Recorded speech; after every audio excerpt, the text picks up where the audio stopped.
Good evening, folks, and welcome back to South of the Cheddar Curtain. It's your boy, Devin Hine. Sitting across from me, as always, is Mr. Lucas Mueller. Please say hello to the folks, sir. Hello, folks. Guys, we're back for another episode, and if we would have recorded this show a couple days ago, it would be a much different episode. That is very true. A couple hours ago, almost. Yeah. If we would have recorded like 6 in the morning, it would have been a much different episode. So we got this big elephant in the room. It's making a stink. It's making some noise. So let's just get it out of the way. Mr. Aaron Rodgers, as I refer to him, Jesus of the Green Bay Packers, has tested positive for COVID-19, Yep. which in and of itself it's disappointing. It's a little shattering, right? Because obviously he can't play this weekend. At least, I was seeing he was the first day he can come back is like next Saturday. So at least this week. So on the show before, we've talked about this whole COVID thing, and Luke's had to rein me in a few times. Yeah. Yeah. As a nurse, I have my opinions. You know, I've seen what COVID can do firsthand. So I'm hoping it isn't that bad to Aaron. I'm hoping he makes it through okay. Right. Same thing we said last time. Right. First and foremost, these are people, not players. So hoping for the best, hoping that he's all right, asymptomatic, that kind of thing. So I didn't love hearing that he tested positive, right? But then reports came out, or I guess, people sort of tracked back and realized that during training camp, Aaron said that he was, what was the term, Luke? Immunized. Immunized, essentially implying, though, that he was vaccinated for COVID. He made some sort of comment on, I think it was, I'm immunized, but I'm not going to judge guys that aren't. Yep. Yep. So it's going to be interesting to see how he sort of backtracks that. I've seen one of the other guys who covered the Packers, Aaron Nagler. He said Rodgers might be like, I meant that I was talking about like immunized when I was a kid, so I didn't lie. But either way, that's where my issue is with this. Obviously, I don't love if he isn't vaccinated for his own safety.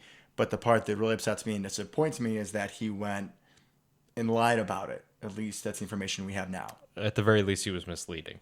Yeah. Yeah, I think that's fair to say. And I'm with you. That's definitely disappointing. And we can get into it a little bit here. There's different protocols, right, for the players if they are or are not vaccinated. Mm-hmm. Things like, do you have to wear a mask on the sidelines? Do you have to wear a mask during your press conferences? That kind of thing. And he has not this entire time. You know what? Very good point. I didn't even think about that. So that implies that the team, the NFL, was at least playing along with him being vaccinated, right? Because he wasn't held to the standard of unvaccinated players. Who knows exactly if anything will come of that, but just a little tidbit there. It's something you said. We talked about last week about the human aspect of it, right? During COVID, we've all had to make our personal decisions about who we feel comfortable spending our time with, right? Some people make that decision, on what you do for a job. Like, I know some people during COVID didn't want to see me at all because I'm a nurse. I get it, okay? Right. But now some people are making that decision on vaccinated versus unvaccinated. And you got to wonder if there were people in Aaron's life or, Aaron's extended family who, well, I guess not his family because they don't get along, but people who spent time with Aaron who were under the assumption that he was vaccinated. And I know if I was them, I would definitely have a diminished sense of trust with that man. Yeah, I think that's a very good point. And also, I believe he was at a party with a bunch of other Packer players this past weekend, right? Him and Big Dog were buddy in a picture for Halloween. Yeah. Which, love both their costumes. Yeah, fantastic. But nevertheless, right. A big part of me is holding my breath because we don't know if other players are going to pop positive. Right, that could come tomorrow. We may find out that there's another couple people. Hopefully not. Obviously, at this point, it is just Aaron and then our boy, Kurt Benkert, the legend that is Kurt Benkert. Great hair, great personality, love him. I believe he was vaccinated. Cause I think he put out on social media when he got vaccinated, his side effects and stuff like that. So he had a breakthrough case, but we'll get into this a little bit later. 2 out of our 3 quarterbacks have COVID. Obviously, Kurt Benkert is on the practice squad, all that good stuff. But that being said, we have 1 left that we hope is not positive. Yeah, I'm knocking on wood because, I mean, you think about the close proximity contacts and whatnot, and I don't know the exact protocol. Right. Like we said, it's much more lenient if you are vaccinated. And from what I've been able to gather, I do believe that Mr. Jordan Love is vaccinated, so that should help our cause. Mm-hmm. There was a game last year where the Denver Broncos had to play a wide receiver, a quarterback. They did. It was glorious. I think he threw more interceptions than completed passes. It was terrible, but I watched it and was fascinated by it. I think it'd be Randall Cobb for us. I just don't want to see that. I mean, honestly, I kind of do. But Randall Cobb with A.J. Dillon on one side, Aaron Jones on the other side, Devontae Adams out wide, and just a bunch of linemen. I'm here for it. It's a fun concept. I don't think it would go well. No, of course it was. Hey, KC's run defense is pretty bad. We'll get into that, but that may be our best shot. So one more thing to hit on from this elephant in the room. Yep. And this is a thought courtesy of Luke. So once I texted Luke about, oh my God, Rodgers is positive. Should we even do the podcast? I'm going to be so sad. Yada, yada, yada. First thing Luke said was, it's obvious that Mr. Rodgers doesn't listen to our podcast. And I'm going to leapfrog off of that. Mm-hmm. And if the reports are true that Mr. Love is vaccinated, then clearly he does, right? Then clearly he does. Yep. And I think that for the rest of the show, we're not going to be talking about hate. We're going to be talking about love. I like that. Woo! Clearly he is one of our dozen listeners. I appreciate that. Yeah. All right. Shoe elephant, don't bother us. I don't know if you guys heard. We were playing a 7-0 Arizona Cardinals team who everybody picked to beat us, including, I know I certainly did. Yeah, I did not really expect to win there, honestly. That was it was quite the nitty-gritty game. Yeah, I loved seeing that. That was not really the team we saw or the wins we saw last year. We've talked in weeks past about how this year is a little different. I mean, we're not as flashy as we have been. Different ways to win. I mean, we ran the ball 34 times. That was incredible. The run game won us the game, essentially, on offense. Rodgers looked good, not spectacular. Made a couple plays when we needed to, but outside of that, 184 yards.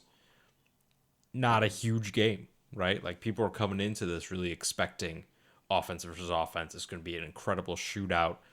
Kyler Murray, MVP candidate. Aaron Rodgers, reigning MVP. This is going to be amazing, right? Now, some of that got tempered when we lost our 3 top wide receivers. That was a problem. But I think this is another game that really goes to show how well Rodgers and LaFleur work together. Great game plan to make the most out of what we had available. So I'm really proud to see that really gritty win. This is the kind of game that you have to win no matter what. So great to see huge dividends for playoff potential here, seeding wise. But I loved it. I mean, it was a crazy game. I think it put the NFL on notice too. I mean, Cardinals were without a doubt, everyone's poll, top-rated team in the NFL. Yeah. Packers limp in, like you said, without our top 3 receivers. Jair is still out. Zedarius is still out. I could Bakhtiari's still out. talk Josh all night Myers about is still out. Yes, sir. Yes, sir. Yes, sir. And we just found ways to win. I mean, we had guys, Juwan Winfrey, right? This guy we talked about having opportunities. Potential Jeff Janis. 4 catches, 30 yards. We went to him a couple times in the first quarter, and he was solid. Yeah. I felt confident in him getting the ball. EQ, I think 2 weeks ago, we said that, we were on even keel after I had some misgivings about him earlier. Yep. Was it in the first half in a 4th down? Like a 4th and 2 or 3 in the red zone? We went for it. He hit EQ, and there wasn't a doubt. Right. He caught it, gave a guy a shoulder. Also good in the running game and the blocking. Yeah. He looked really good. He did. I said earlier, nitty gritty. This game had a real physicality standpoint. It did. On both ends. And I want to really highlight my boy, Mr. A.J. Dillon. He had a great game. There was a 4th down run, 4th and 1, where I think it was Jordan Hicks, who's a good linebacker, Very. has him wrapped up in the backfield. And A.J. Dillon just refuses to go down, just shows his superhuman strength. Those giant tree trunk quads powered him through. You're not pushing him back. No, he's definitely a guy that will always fall forward. I think he showed a few other elements of his game, right? Yeah. You think tree trunk, you think running people over. He was shifty, man. There was a couple off tackle plays where like the play was designed to go like a swing to the right, and then he just jukes back and gets a few yards to the left. Good vision, nice cuts. Yeah, he looked great. I mean, he looked better than Aaron Jones from a running standpoint in this game, and I love that we have that versatility and that we've been showing that off. We've not only do we have a good run game, right?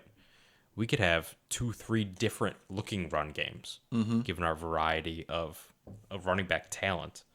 So that's awesome to see, and will only help us going forward. Yeah, you have to keep the defense guessing. We also finally got the Aaron Rodgers on. It was like a reverse, Yeah, wide receiver reverse. So Luke and I actually watched the first half of this game together, and I saw it coming. I want to say it was Josiah and maybe EQ out blocking, but they were killing it. Mm-hmm. This was the most we've seen out of Josiah as well, and the boy can actually block. Yeah, he can. Another Jeff Janis candidate. Spoiler alert, if you listened to last episode, he did have a play over 10 yards. So maybe by default he becomes the next Jeff Janis.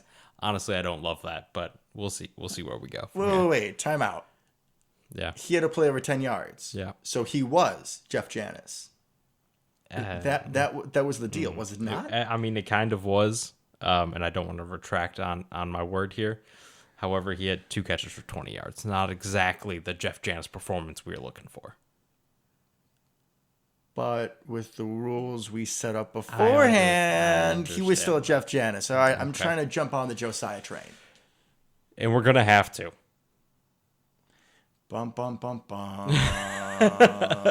Not sure we need to get into this quite this early, but yeah, the Big Bob looked great, right? He had that beautiful catch on the seam, and then that was it. I think we should take a moment here for a moment of silence for Big Bob and also Kylan Hill. That one was kind of his own fault, but Was it? I mean, he shouldn't have taken it out. He was too deep in the end zone. The There's no boy's reason. got heart. Listen, He got hit at like the 9-yard line. What are you doing? this game was all about opportunities, Luke. He saw an opportunity to run it back to the house. Did And he then- succeed? No. And then he lost his opportunity to play the rest of the year as a result. Touche. I gotta say, when I saw Big Bob get hit, I felt like I knew. You know, like You could tell. It was right to the knee. You could tell. Oh, Honestly, no. I don't know what I'm going to do the rest of the year. What am I going to do without Big Bob? You know, He's my guy. I know he's your guy. He's like my guy of guys. That he is. You know, someone really nice to you got you his jersey, I think. Yeah, and I was wearing it when it happened. Note to self, you can never wear another Packers jersey during a game. Apparently not. I have to only wear that one. Thank you very much for the jersey. I greatly appreciate it. Of course, my man, I got you. McHenry Zone. Maybe the McHenry. last time we bring it up. McHenry Zone. Big Bob Tunyon. Great game. Listen, Will be missed. He's going to help coach from the sideline. He's going to help Josiah and Daphne. Him and Big Dog are going to help those guys step up, without a doubt. I mean, I hope so. Also, it's contract here. It's not great. We'll get into that later. We'll get into that later. But yeah, so I think we would also be remiss if we did not talk about primarily the defense, right? Like the offense looked good. Good run game. Okay passing game, about what you would expect. The best you could expect for realistically under the circumstances. Aaron Jones had a great game out of the backfield. Receiving. But the defense is, I believe, where we really won this game. I got to give credit to your boy, Dean Lowry. I rewatched that Dean Lowry, man. first play, the second half. What about Dean Lowry? He's from somewhere in Illinois. I don't know. Rockford Zone, Dean Lowry. Rockford Zone. There you go. You want to say it again since now Big Bob's gone? I do. I'm gonna have to latch on to Dean Lowry like I latched on to Big Bob. Rockford Zone, Dean Lowry, making splash plays not just being a guy out there anymore. He's making splash plays every week at this point. On that sack, he literally just pushed the lineman right into Kyler Murray. Have you seen the quote? I think it's from Kenny Clark, where it talked about like Dean Lowry had no clue how strong Dean Lowry was. Like he's the strongest guy in the field. That's all he's got to do. Yeah, I don't know how, as a large defensive lineman, you wouldn't think that just the bull rush should be a move you should try until like your third year in the league. Right. You would think that would be your go-to, right? Yeah. Hey, Joe Barry's done wonders with some of these guys or position coaches, whatever it is, but we've seen resurgences from some guys that we thought were just players. Just bodies. Literally just bodies out there. And now we're getting, like we said, a play or two from each of these guys every single week. I mean, Dean Lowry, killing it. Killing it. On the one play I did want to bring up was in the first quarter, that first Cardinals drive where they scored. I think it was Preston was like right in the face of Kyler Murray, right? Where he just chucks it up. Oh, Hopkins is out there somewhere. Again, big play, set up a touchdown. Yep. Sort of like the Jalen Smith almost sack. What was it? 2 weeks ago? 2 weeks ago. R.I.P. Jalen Smith hype train. Yeah, I miss Jalen Smith already, buddy. Still prefer you over Ty Summers. Apparently the Packers don't. Yeah, well, we can disagree on some things. It's okay. But there's just been a few times here where on defense we are so close. Yeah, I would agree with that. Even in that coverage, though, I mean, Stokes was right there, and that Hopkins like look off. He's one of the best receivers in the NFL. We've talked about this. There's going to be times where Stokes gets burned, but he didn't get burned for a touchdown. Well, I think that's the thing. We've talked about it before, right? Like Stokes, even when he gets burned, he doesn't get burned. He's always there. He's always kind of in the way. Even on the deep ball last week, 2 weeks ago at this point, the scary Terry, right? Like he was right there to make the play. The touchdown wasn't because he got burned. He just didn't get his hands up. And even on that play to D-Hop, similar. He's there. He gets a little lost, but he's there. The distinction is he gets burned. He doesn't get killed. Yeah, and he catches back up. Exactly. And he makes the tackle most of the time. He ain't dead on the play. He catches up, he finishes, and then just like Coach Donnelly would always say, just make him snap the ball again. That's the key, right? Make him do it again. It's hard to have perfection play in and play out. You don't know what could happen. There could be a missed assignment. Your pass rusher, could have a good rush. Yep. Your wide receiver could not look for the ball, and it could be a game-sealing interception. Woo! Probably buried the lead on that Arizona game with that. My Lord, was that wild at the end. Also, what's more wild, though, with that play? We're jumping the gun a little bit, folks. I know we're jumping around. It's been an emotional day. It has been. It has been. What's more wild on that play? The fact that AJ Green doesn't look for the ball, thinking that he's run blocking, or Rasul's tip to self interception. That one hand tip, catch, immediate turn, wave, goodbye. Toe tap. Love it. But can you think of a more poetic ending? If you remember, folks, well, you probably don't, because there are very few people that are obsessed with the Packers like Luke and I are. We picked up Rasul Douglas from the Cardinals practice squad. We did. So you got to love that for him. Yeah, absolutely beautiful right there. Love it. And he's been great for us every week. So it was awesome to see him really be able to stand out on that play and make the game-winning play. Like you said, against his kind of former team for counting practice squad. Awesome. Absolutely awesome. And what a finish. I mean, we should have won that game 2 other times. Yeah, the box score definitely lies. We controlled that game. We did. And if we just don't forget that we have a man with 2 tree trunks for legs at the 1 yard line, we probably put that game away a lot earlier and don't have to deal with these crazy heroics in the end zone. But I'll take it anyways. Think about all these barn burners that we've had, though. And most years past, we lose all of them, right?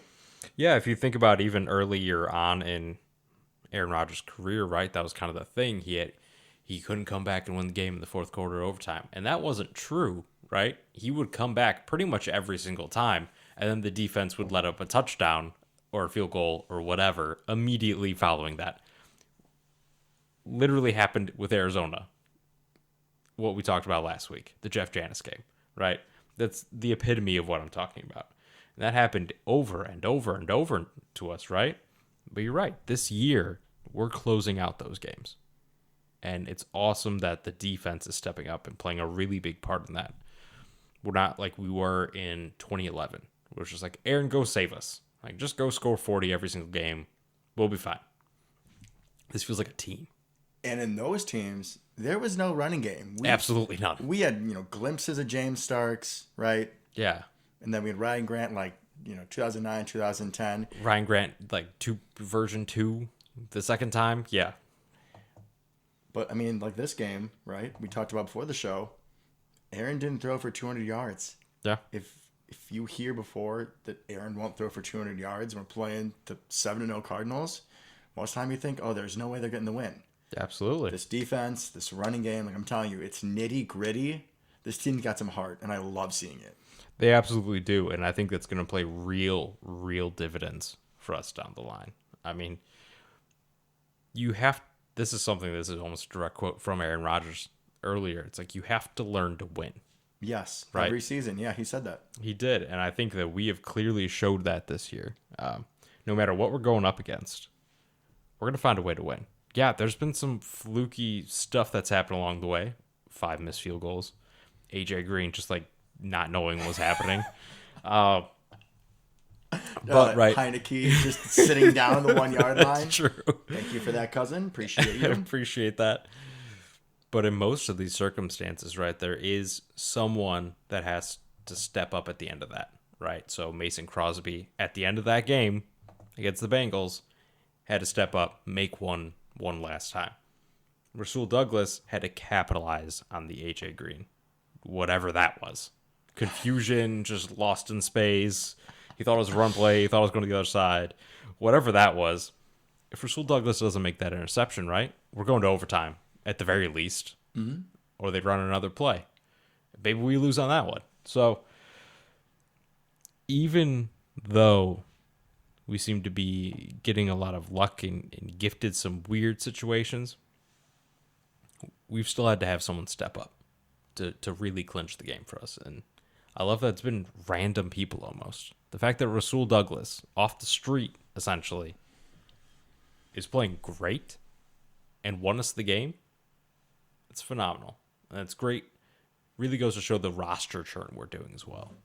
Really utilizing all 53 spots. Not just letting random guys, undrafted free agents, be cornerback 3 and 4. So I love what we're doing, and I love to see this, man. This is fun. I like what you're talking about, mentioning, the roster turnover, having to get contributions from unknown guys when a lot of our starters are out. Yeah. I'm going to transition to this next week's game where we have to start Jordan Love. And there's been some comparisons to another season that we had. Yeah. 2010. Mm-hmm. Right. So I found a list. Oh, boy. Here we go. I found a list of all the gentlemen that were placed on the injured reserve. This is going to be fun. During 2010. It is going to be fun, right? To compare to our Patchwork Packers. Patchwork Packers. I'm And glad yes, you remembered the name you made up. I remembered it this time. All right. Should we go from least significant to most significant? Yeah, let's work our way up. All right. Number 16. Okay. I'm glad that you have them ranked. Justin Harrell. Oh, yeah. He never did anything. Yeah, big draft bust there. I think he was 16th overall out of Tennessee. Yeah. Rough. Number 15, Josh Bell. Okay. I think he was only known for giving up a game-winning touchdown to Pittsburgh when we played them in the regular season that year in Pittsburgh. Number 14, don't even remember, Anthony Levine. I got nothing. Yeah. And that's bad, guys. If you don't know who they are, oof. 13, Spencer Havner was good for one game. Hey, have you seen that graphic with all the people Aaron Rodgers throwing touchdowns to? I'm sure he's on there. Yeah, he's halfway up the list. Somehow. Do you mean, is it listed by number of touchdowns, or is it? Yeah, because he had 6 touchdowns or something, all within 2 games. Anyways.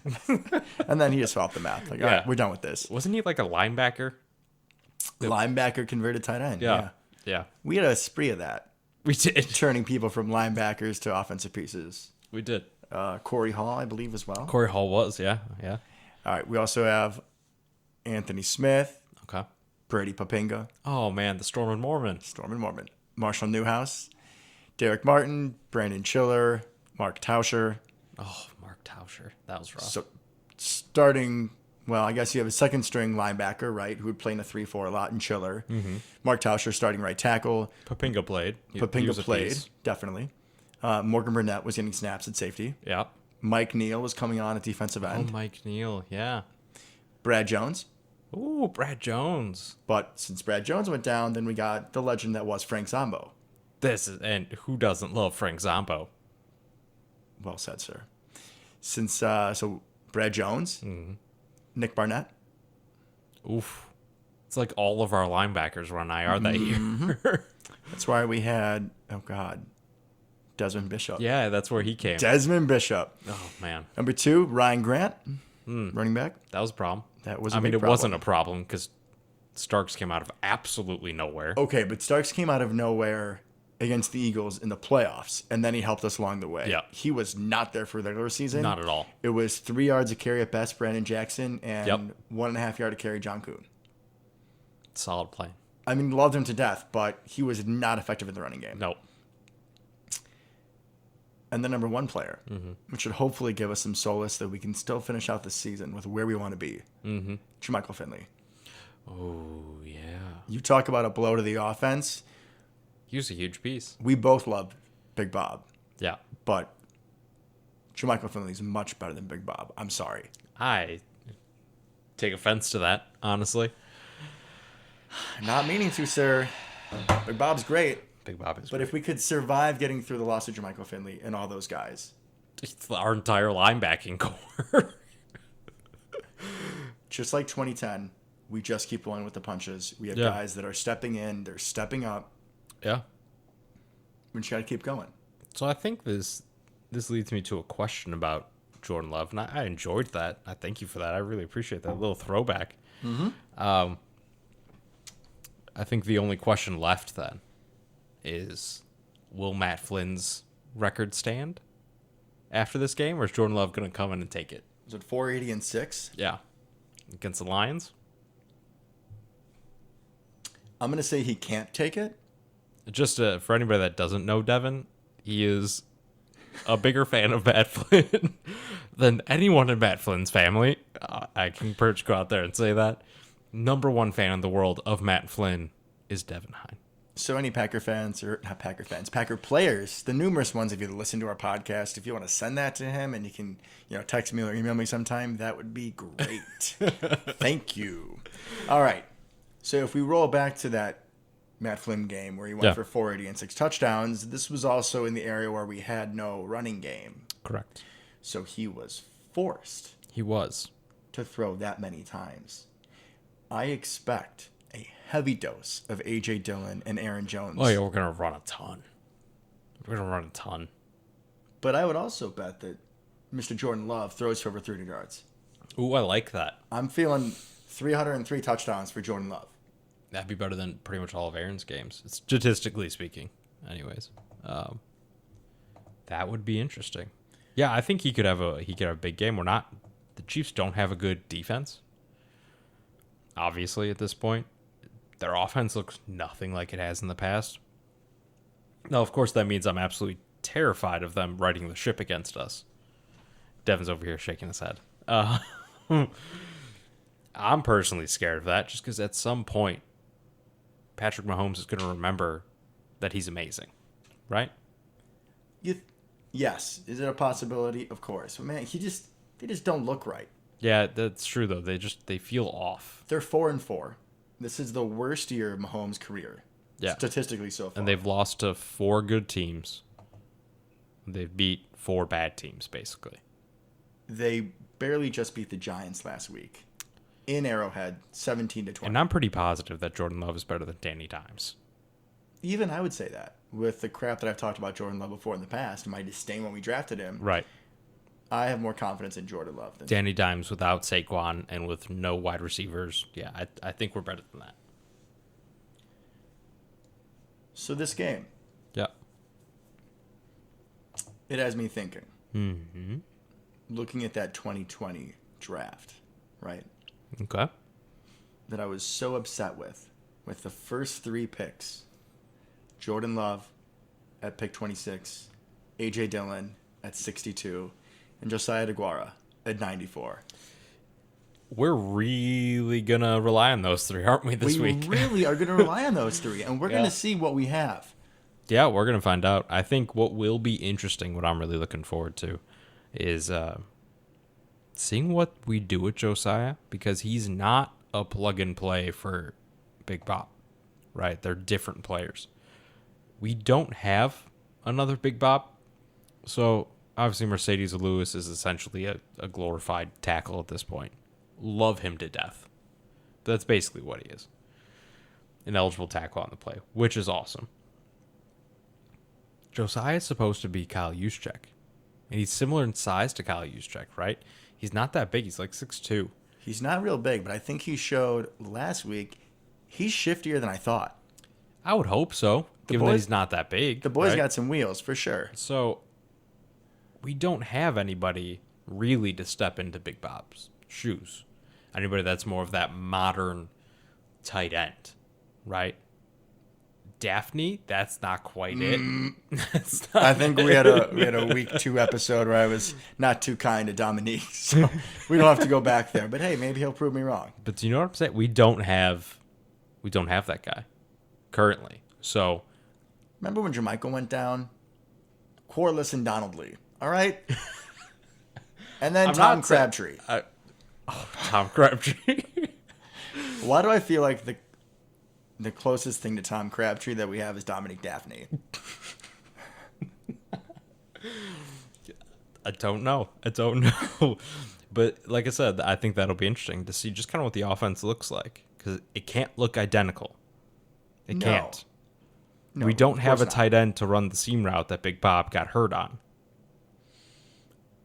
I think they might still try it with Josiah because he's got some speed. He's got some wheels. Granted, he doesn't Maybe. have the height and the physicality Right. that Big Bob does, but you can still use his speed. You can still use his speed to move the defense. We'll see. I don't really know what it's going to look like. I'm just hoping he can stay healthy because if he goes down, I love you, big dog, but you're not sneaking away from anybody when you're tight end 1, and you're especially not sneaking away after that one-handed snag you had. Oh, that I really wish that counted. That was such a pretty play. I was going nuts. Jay Sternberger got released. Did he now? Yeah. That might be something to keep an eye on. Washington, I believe. I think he was like on their practice squad. There was some rumblings that we might go try to trade for him, but I guess now we won't even have to. Yeah, if he clears waivers, you could just pick him up. At this point, I would not be surprised. Even if he didn't play, just to have a body that knows the offense, that could be useful in case something does happen to Daphne or Josiah or Big Dog. Just having another body there that can walk in and at least play, even if he's not nearly what we expected of him. But he would be the closest, honestly, to Big Bob, archetype-wise, right? Similar size, athletic. But we'll see. Just something to keep your eye out for. And I don't think we've replaced the roster spots of Big Bob or Kylan Hill. No, I don't believe so. So last time I checked, we were at 50 players, Okay. which meant that Devontae and MVS could come off without having to clear any other space. Although we also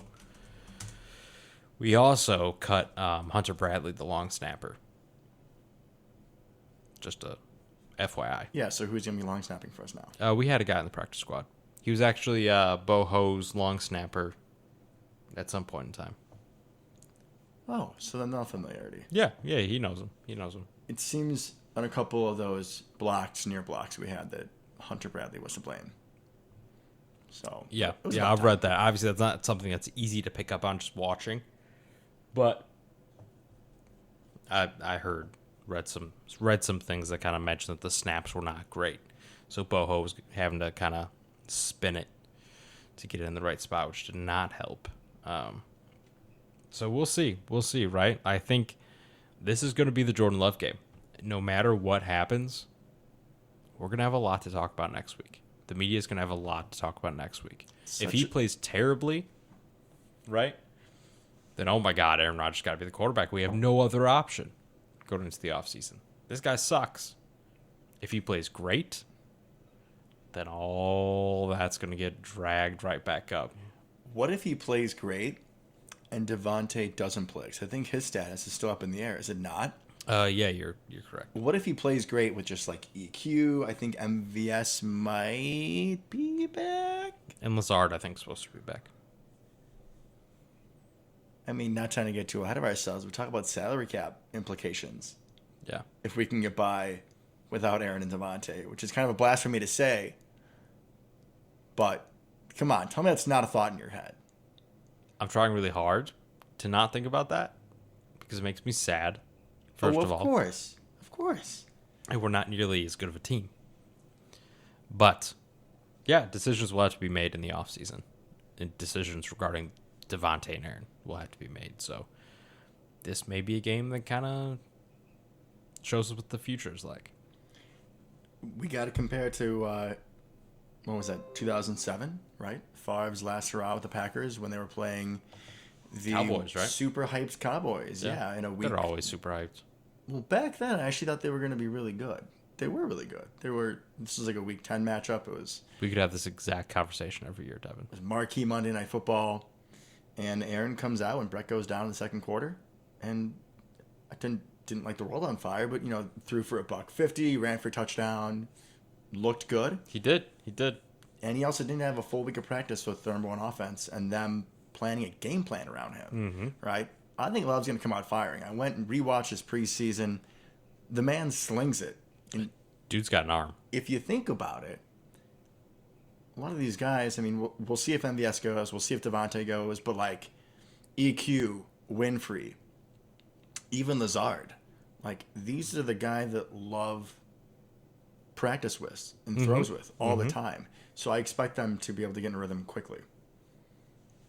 I'm super interested to see what the entire offense is going to look like. I think this is another great test for LaFleur, right? He's shown that pretty much no matter who is in, who is out, he's going to craft, and I think that's the best word for it, a game plan specifically around the talent he has on the field. So I am fascinated to see what this looks like. We saw that against the Cardinals, right? You're down wide receivers. What do? You get a little bit more creative. You rely on your run game. You try not to do too much for the guys. So it'll be fascinating to see what this looks like. Obviously, the offense is going to be scaled back a little bit because Jordan Love is not Aaron Rodgers, but this will be really, really interesting. Like I said, this could be show us what the future's like. This game could win Matt LaFleur Coach of the Year. I mean, I think he should already be up there. I think the guy gets less credit than he deserves because of Aaron Rodgers, right? But if anything, he should probably get more because anybody that remembers the end of the McCarthy era, this is a different quarterback. You're getting him to play within the system. His footwork's much better back to how it was when he was a little bit younger. He's less sloppy. I mean, a lot has changed. He should definitely be in the conversation for Coach of the Year. Like you said, it's going to be fascinating to see how the offense works. But I feel like, there's obviously the pressure on Matt LaFleur that Rodgers is out, but I just keep going back to, how excited LaFleur was when we drafted Jordan Love and how excited he was when he drafted Josiah. And now it's like, hey, man, these are your guys. These are the guys you were jumping up and down for. They were brought in to fit his system. Show it to me. Right. I want to see it.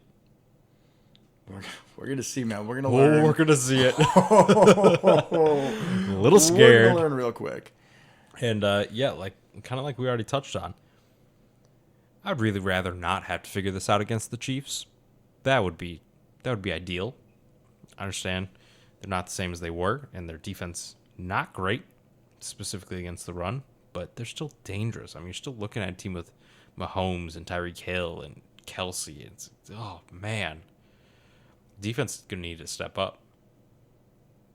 Let me give you a different perspective on that real quick. Okay. Yeah, what if he tested positive for the NFC title game? Yeah, no, I agree. Boom, mic drop.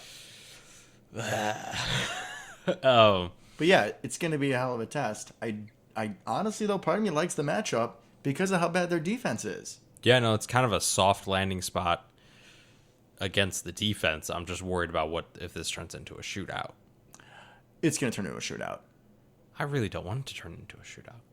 We thought that last week, to be fair. And the defense really stepped up, really slowed down the Cardinals. So I'm hoping they can do the same. We're going to have to see what we do with Rasul Douglas in the back half of our coverage. I think that Eric Stokes, obviously you put him on Tyreek. You have to, right? We went a lot more man than I thought we were going to. Or at least we put Rasul on AJ Green, right? Which physicality-wise makes sense. Yeah. Rasul is 6'2", AJ Green's like 6'4". AJ Green is not as fast as he once was. Right. Here's the question. Who do you put Rasul Douglas on? You think he's going to stick with McCole Hardman? Rasul, I love you, man, but there's no way. Byron Pringle? Even he's a burner. He's like 6'3", but no way. And I don't love him on Kelsey either. What else you got? You got Demarcus Robinson? I guess. But he's like their fourth, man. Josh Gordon maybe he's out there, and you God, definitely don't want him on Josh Gordon. Gordon. He's playing. I forgot he's back. Again, for like the 12th time. Yeah, they caused some problems. I think it's going to be a shootout. Clyde Edwards-Helaire's still on IR. I'm not sure if that's actually a loss for them. He hasn't looked great this year before getting hurt. So you got Darrell Williams. Excuse me. And then you got Jerick McKinnon, who seems to be on 12 different teams every year, and all he does is catch passes. And then gets hurt. Him and J.D. McKissick, they're the same. I'm pretty convinced those are the same people. They were actually just cloned. And They were cloned for the sole purpose of annoying fantasy owners. oh gosh. But this, Tyreek Hill, any game can really burn you. Same with Kelsey. So you don't know. But the defense has stepped up. Looking forward to what they can do. It'll be interesting to see what they do with Joe Barry back. Right? We didn't even really talk about that. But their weird little setup they had going on for calling plays. Yeah, I thought that was going to be a shit show, and it was a little. And then LaFleur went over and yelled at him, and then it was fine. After the first drive, yeah, there was a very good catch by the cameraman. Right. Shout out to you. But so we get Joe Barry back, which is good. He's called, honestly, I think pretty good games, makes adjustments, which is something we're probably going to need. I didn't even know those were allowed the last couple of years. Adjustments? Yeah. Mike Patton, do you listen to the show? Do you know what an adjustment is? Actually, you know what? No, I'm sorry. Let me take that back. He made adjustments in the NFC title game for the rest of his career. Against the Bucs he did. For the rest of his career, he did not know what that word meant. Correct. So this will be really interesting. I'm looking forward to it personally. I think we're going to need to get a lot of pressure. Patrick Mahomes has been very careless with the football recently. Yeah, just literally throwing it to everybody. And we've been pretty opportunistic on defense. I think we're going to have to do that again. If we don't pick the ball off at least once, preferably twice, I think we could be in some trouble here. Yeah, he's been doing a lot of his, no-look passes, throwing against the body. It's like he's been watching too much of his, highlight videos. I don't know what his deal is. But I'm hoping we get this win, obviously, for our team. Yeah. I think that we've discussed off the show the actions of Jackson Mahomes when the Washington football team retired Sean Taylor's jersey, and Jackson Mahomes, the brother of Patrick Mahomes, was trouncing all over the little jersey spot they had for Sean Taylor. And Sean Taylor is a personal a favorite former player of mine. I know Luke respected his game. Absolutely. So does that add a little fuel to the fire for me to get after Mahomes? Of course it does. Yeah, that's fair. That's fair, I think. We need him to look like he has the rest of the year. That's what we need. This is not his get-right game. It better not be. Because I don't know if we're going to be able to keep up if it is. I don't want you to be nervous, man. It's too late. I don't want you to be afraid. I don't want you to be angry. I don't want hate. You know what I want to focus on, Luke? It's been an emotional day, Devin. I want to focus on love. We're going to have to. No matter what, like I said, next week we're going to have a lot to talk about with Jordan Love. Be our real first action of the guy. First career start. Preseason's obviously different. Super excited to see what he looks like, honestly. Nervous, but excited. Like, I want Aaron to stay around for as long as he wants to stay around, but obviously at some point we need to know what this kid looks like. We know what he can do. Exactly. Like you said, I mean, if he is outright terrible and then Aaron wants to be gone and there's no way he wants to come back, right? If that happens, Yeah. then we need to know that before the draft. Right. Because I like Kirk Benkert. He's a cool dude. I don't want him as my starting quarterback. No. Definitely want him on the team. Seems like a riot, but do not want him as a starting quarterback. Absolutely not. So let's hope that we have plenty of Jordan Love storylines to talk about. We're talking about how great he played and, what do we do with Aaron Rodgers? Let's hope it's that. Let's hope it's that. And we get away from this unfortunate COVID storyline. Yeah, and like we said early on in this episode, it could get worse tomorrow. We don't know, right? We're hoping, knock on wood, right, that it kind of stays where it's at, and we're just down quarterback, 2 quarterbacks technically. Do you know who's going to be our backup? Oh, I guess you didn't see from when you were at work. Yeah. Okay, breaking news. South of the Cheddar Curtain podcast host reporter Devin Hine shares that Mr. Blake Bortles has been flown back in to Green Bay to be our number 2 quarterback. All right, we're fine. We're fine. We got Everything's fine. We got Bortles. We're good. So if Love tests positive, then I'm betting the house on the Packers. Oh, 100%. Oh, we have Blake Bortles. He took his team to the AFC Championship. I have no doubt. And He's the man. who was his offensive coordinator that year? Was that Nathaniel Hackett? It was Nathaniel Hackett. Oh, God. It's all coming together. What did they have in Jacksonville that year? Very good running game. What does he have in Green Bay? Very good running game. That's true. That's true. I mean, it's all set up for Blake Bortles to come in here and run the table for us. Is that where we're at right now? Like we said, this is an emotional day for us. This is going to some weird places this episode. You might be worse with that than I am with Matt Flynn, and that's saying something. That's fair. That's fair. But I love the backup quarterback energy. We're here for that, man. You have to be. I don't want to be sad about it. Yeah, honestly, man. This morning I was almost like, Luke, we can't do the podcast. Yeah, you literally said podcast ruined. We were going to be sad for Tunney to begin with, right? That was going to be hard enough. Right. With your obsession with the whole McHenry zone and whatnot, and It's him not, being your it's boy. not an obsession. It's perfectly healthy. I didn't say it was unhealthy, but it is an I obsession. think obsessions in general aren't healthy. We can come back to this a later time.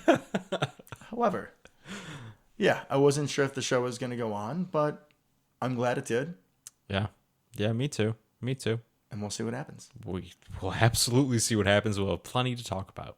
Alrighty, folks. Packer fans, I know it's going to be a hard week, but We'll get through it together. we're going to get through it together, and we'll be back next week. As always, go Pack Go. Go Pack Go.